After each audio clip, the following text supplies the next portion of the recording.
Meus amados irmãos de jornada, mais uma vez, namastê.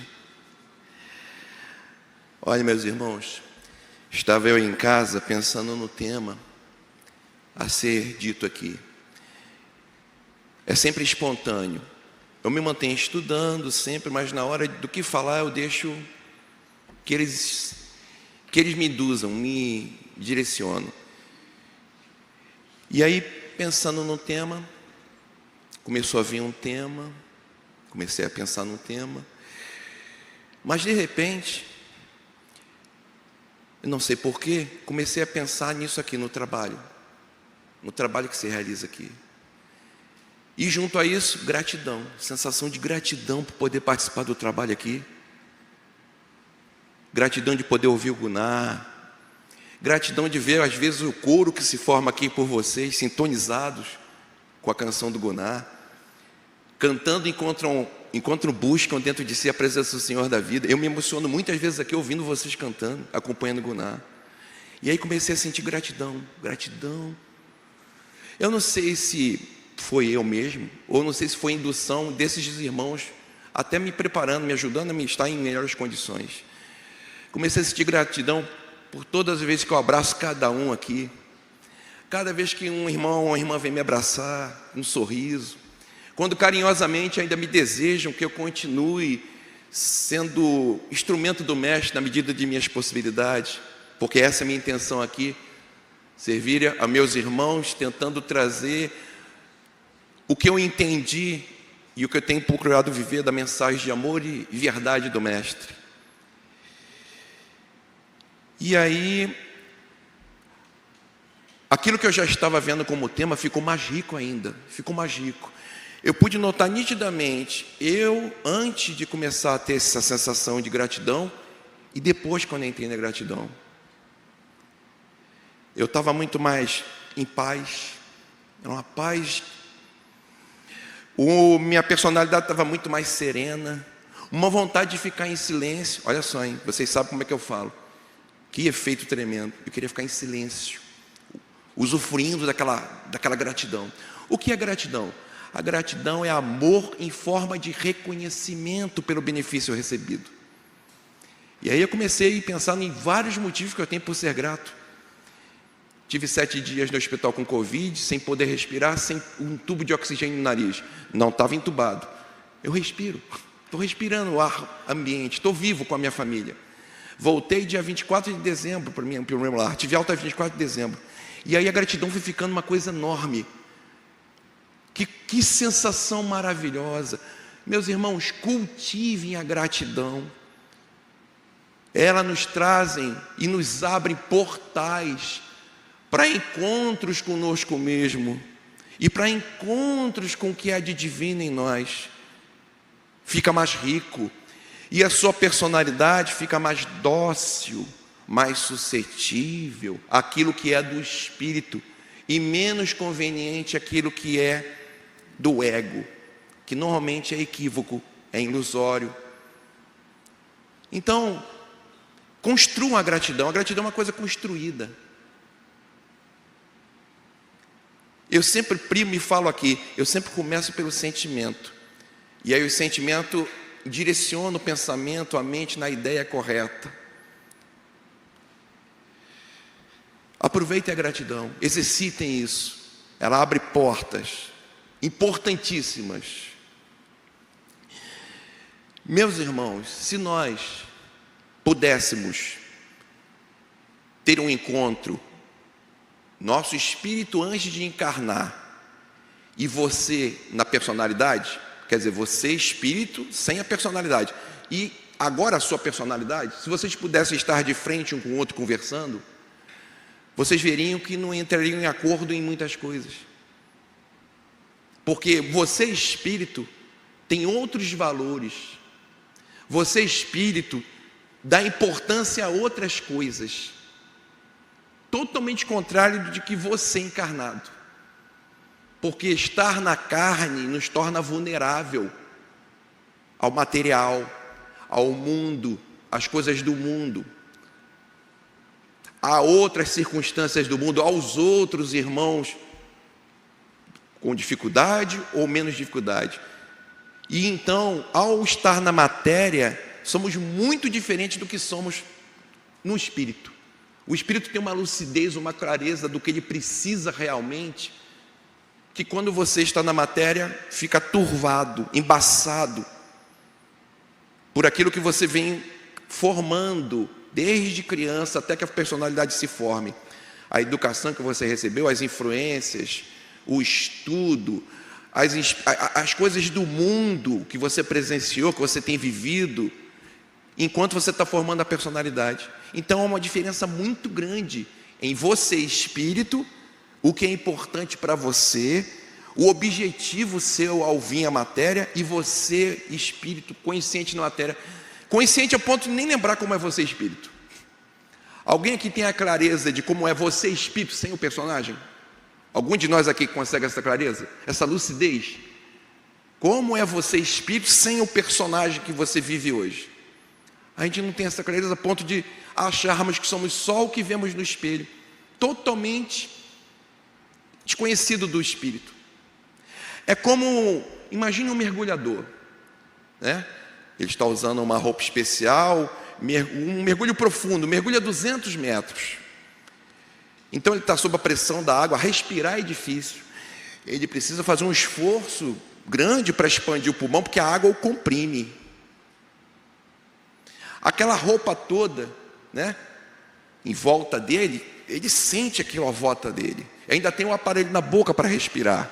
Ele precisa de um óculos especial para poder enxergar. Para se deslocar, ele não caminha como sobre a terra. Ele flutua, e até o movimento que ele faz é diferente. Ele bate as pernas com um equipamento especial para poder se deslocar. E se desloca muito lentamente com relação ao que ele pode fazer na terra. Imagine a liberdade de você aqui na terra e quem está nessa profundidade. Imagine então que você, mergulhador, esqueça-se de como é viver na superfície. Fique tão envolvido com aquela condição debaixo do mar, que esqueça como é você caminhando sobre a terra, respirando, andando ereto, com movimento livre, respirando sem um equipamento, olhando sem um óculos especial. É você encarnado e você espírito. É você encarnado e é você espírito. Mas eu sei que tem muitos para falar aqui. Hoje temos bastante gente na mesa e eu quero aproveitar e me enriquecer com o que os irmãos vão falar. Então vou ser um pouquinho mais breve, que normalmente eu sou. Que o tema possa se desenvolver em outro momento, em outro dia. Olha só, meus irmãos, por que eu estou falando isso? Vamos falar daquele que tem um compulsivo na vida. E depois vamos falar do compulsivo. Na condição daquele que tem um compulsivo em casa, a gente tende a achar que esse compulsivo é um grande obstáculo para que a gente seja feliz, para que a gente esteja realmente encontrando os objetivos da vida, que são importantes. Que você não está tendo a vida social que deveria, que poderia, que você não está encontrando convívio com pessoas, porque você tem que estar mais envolvido com esse irmãozinho ou essa irmã muito necessitada.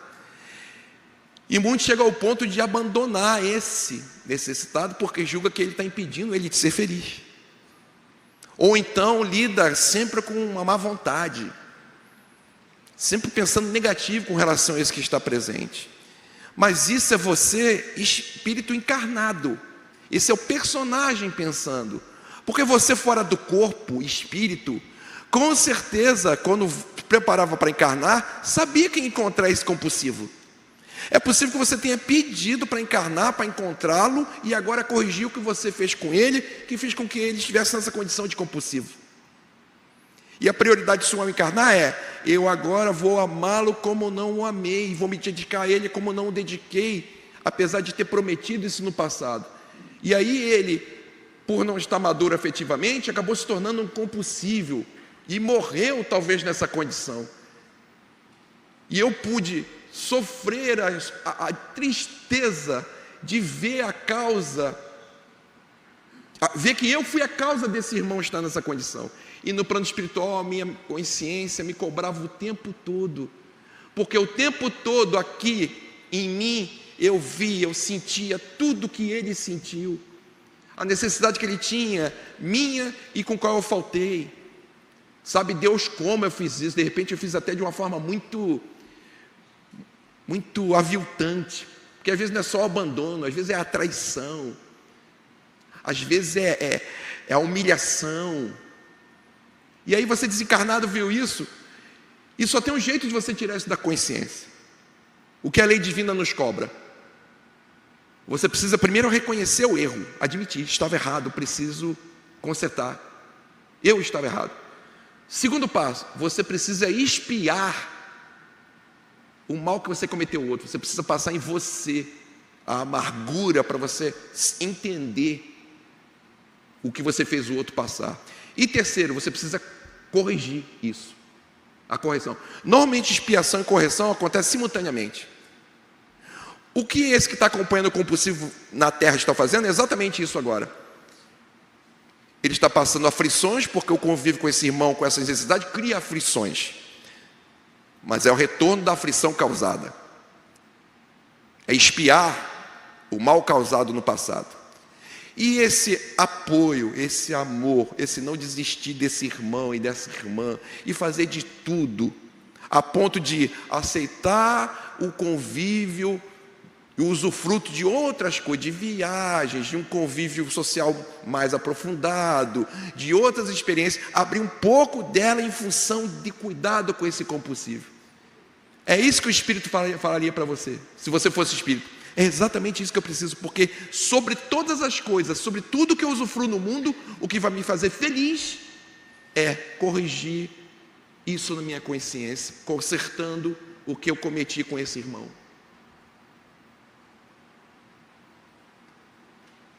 Não interessa. Você sabe o que significa a palavra sacrifício? Sacrifício. Você sabe o que significa a palavra sacrifício? Realmente? A gente pensa em dor, sofrimento. Não. Sacrifício é ofício sacro. É o ato de santificar-se. Ou o ato de se tornar um ser humano, um espírito melhor, né? Santificar é uma coisa muito... Então, sacrificar-se é a atitude, o ato de tornar-se um espírito melhor, mais próximo de Deus, vivendo melhor e mais ainda a mensagem de amor e verdade do Cristo. É isso que é sacrificar-se, não é sofrer, sentir dor simplesmente, mas passar um mal-estar, uma aflição em função de ser um ser humano melhor, vivendo o amor e a verdade do Cristo para nós e para o outro necessitado que está próximo. Agora vamos falar um pouco do compulsivo.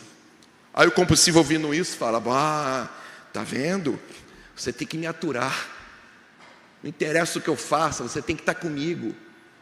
É possível que você tenha me prejudicado na outra existência, agora você tem que aturar, tem que estar comigo. Não interessa o que eu faça, você tem que estar comigo. Olha, o fato desse irmão estar contigo, se corrigindo, agora corrigindo, amando, lhe acompanhando, perdoando, estendendo a mão, não significa que você tenha apenas só que usufruir e continuar no erro. Porque se esse irmão for até o final, vai chegar um momento que ele vai quitar o que ele deve a você. Ele vai quitar afetivamente e tudo que ele deve a você. No momento que ele quita com você e livra da consciência, se você não mudou, se você não aproveitou esse acompanhamento, essa dedicação dele para mudar, você está por conta própria. Porque foi escolha tua não aceitar a ajuda dele para voltar ao normal, a voltar a ser o que era antes dele te desviar, de causar um mal que fez com que você fosse para a compulsão em outra existência, e agora voltar e encontrar-se de novo a compulsão para corrigir. E dependendo de como você faz, existe a possibilidade de quando você agora voltar, ele não tem a obrigação de encarnar com você, ele quitou com você. E como você não soube valorizar aquele que se sacrificou contigo, que sofreu contigo, mas ele tinha culpa, mas ele está tentando corrigir, ele está fazendo certo agora, então ele está te amando, te acompanhando, faz de tudo, abriu mão de um montão de coisa para estar contigo. A espiritualidade pensa assim: bom, já que ele não entendeu e foi grato por esse irmão que veio sacrificar-se por ele, que ele encarne agora pior, porque vai vir pior ainda, se ele não corrigir a compulsão, ele vem pior. Só que agora ele não vai ter ninguém próximo, porque ninguém deve mais a ele. E agora vai ser muito mais difícil, ele vai ter que valorizar o fato de não ter agora alguém acompanhando, porque ele não soube aproveitar, não soube ser grato. Então, é mútuo. Aquele que está se sacrificando acompanhando o compulsivo precisa amar, dedicar-se, fazer de tudo. E fazer de tudo não significa ajudar o para baixo não, tá? Você ajuda quando ele quer subir. Para mergulhar, não. Que ele mergulhe sozinho. Tipo aquele assim, ó. Você me ama, eu quero uma prova de amor. Vou pular dessa ponte e você vai pular comigo. Amo muito você e por isso eu não vou pular. Porque alguém tem que recolher teu corpo depois que você cai lá em cima. Agora, se você mudar de ideia, quiser sair da ponte para tentar a vida, estou contigo. Você pode cair, se levantar, vou estar contigo. Agora, pular da ponte contigo? Não. Alguém tem que estar inteiro para pelo menos ir lá catar você lá embaixo, nesse ato louco seu. Então, entendeu? Para baixo não se acompanha ninguém, não se ajuda ninguém, não se favorece ninguém. Não interessa o quanto duro e quanto difícil seja. Agora, para cima, se a pessoa quer subir e está escorregando e caindo, agarra nela. Esse é o papel. Então, pensem um pouco sobre o assunto. Porque eu já vi irmãos falar assim: estou me divorciando, estou largando de mão, eu não tenho vivido, eu estou enganado. Sabe quem é que está falando? Ele, personalidade. Porque ele, espírito, com certeza não falaria isso. Porque ele sabe que sobre todas as coisas do mundo que tem a usufruir, o que vai lhe fazer feliz de verdade é realizar o propósito do Espírito, que é tirar a culpa da consciência, aprender a amar e servir. Porque ele vai muito mais do que a cuidar desse irmão sofredor, ele vai aprender a amar como ele nunca amou em vida nenhuma. E dessa vida para outra, com certeza, ele vai propagar e se aprofundar mais nisso, e estará menos sujeito às ilusões da vida. Eu não estou falando que a gente não vai usufruir das coisas da vida, mas vai usufruir ela com equilíbrio e aquilo que se faz necessário e que é benéfico, é saudável. Não estou falando para ninguém fugir da vida. E olha, você que está se sacrificando diante desse compulsivo, você não tem um momento que você senta na sala e vê um filme? Não há possibilidade de você ir à praia, botar o pezinho na areia, tomar um banho na areia, acordar num domingo de sol? Não, não é só sofrimento. Há intercalados momentos especiais que você pode aproveitar. Pisar na grama, sentir a grama, tomar um sol, lidar com netos, sair, lidar com amigos. Você não está só circunscrito a ele e mais nada. Não é, mentira. E isso vem para ajudar você a vencer isso. Então, queridos irmãos, pensem nisso. Quem é o que cuida do compulsivo e o compulsivo?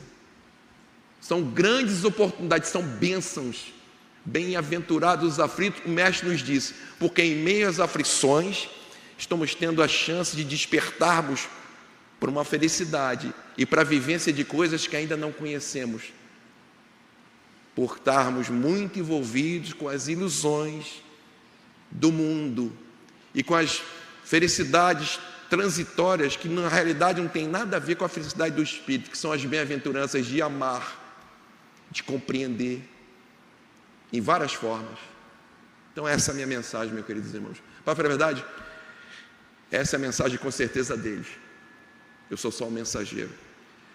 Desejo a vocês, meus irmãos, no momento de gratidão que eu estava sentindo a gratidão, o tempo todo eu pensava em todos aqueles com quem eu tenho vivido, em momentos que eu dava um abraço, desejando a cada um que vocês possam encontrar a alegria dessa sintonia com a presença do Senhor da vida, que em meio a todas as atribulações da vida faz nos vermos tudo com outros olhos e sermos gratos pela oportunidade de estarmos sendo forjados para encontrar as bem-aventuranças que ainda não somos nem capazes de compreender, mas que nos pequenos momentos de amor desinteressado já nos sinaliza o que é, e sobretudo compreender, porque tudo tem resposta, tudo é justo.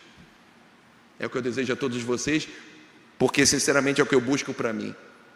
Então, em todos os momentos especiais meus, passam todos na minha mente. Poxa, Dilon, você consegue lembrar de cada um? Claro que não, a mente humana é muito limitada. Mas na minha intenção, eu boto todos aqueles com quem eu tenho lidado, seja no Frei Luís, seja na minha jornada por essa vida, seja aqueles que eu ainda vou encontrar, porque o mestre já marcou o encontro. Muito obrigado, meus amados irmãos. Namastê.